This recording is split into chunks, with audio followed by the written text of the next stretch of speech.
नमस्कार. श्री स्वामी समर्थ. पांडुरंग विठेवर का उभा असतो माहिती आहे का?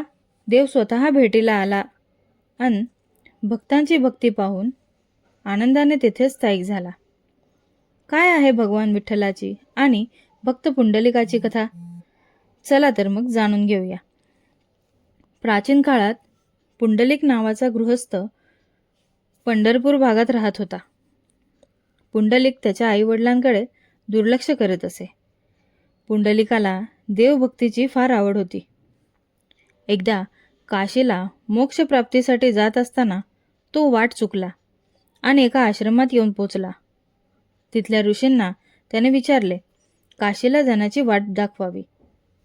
ऋषींनी त्याला ती वाट ठाऊक नसल्याचे सांगून ते कधीही काशीला गेले नाहीत असे कारण सांगितले.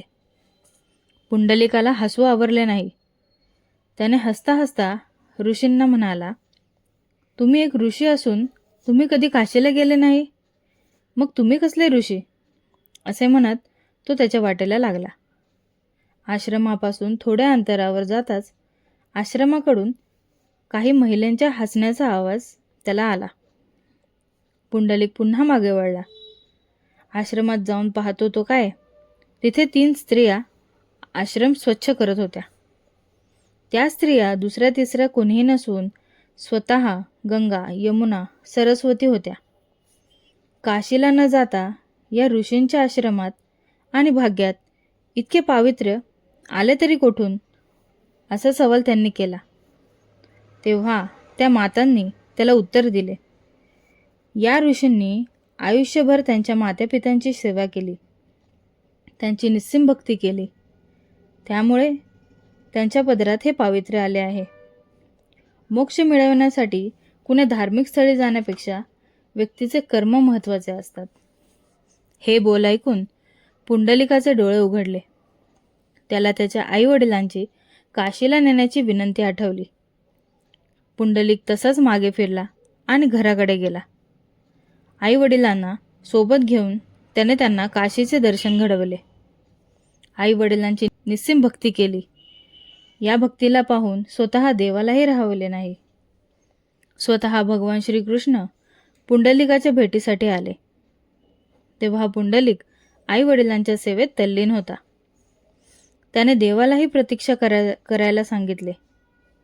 देवाला वीट दिली आणि त्याला त्यावर काही काळ विराजमान होण्यासाठी सांगितले. सेवा संपन्न झाल्यावर त्याने देवाची माफी मागितली.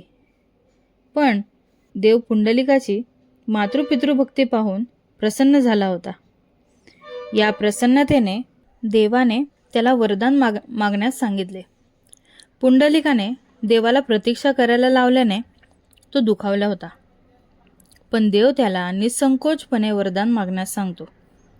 तेव्हा पुंडलिक भगवान श्रीकृष्ण यांना भक्तांची काळजी करण्यासाठी पृथ्वीवर स्थायिक होण्यास सांगतो.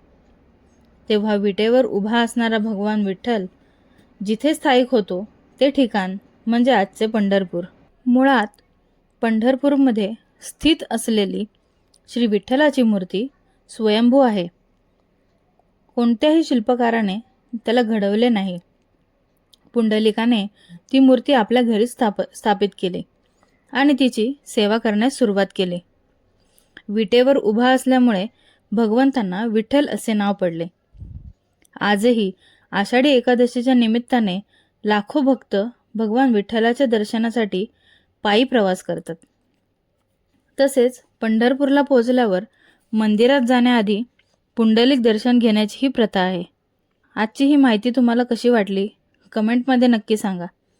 आणि नवनवीन विषयावरील माहिती व व्हिडिओसाठी आपल्या श्री स्वामी समर्थ या चॅनलला सबस्क्राईब करा.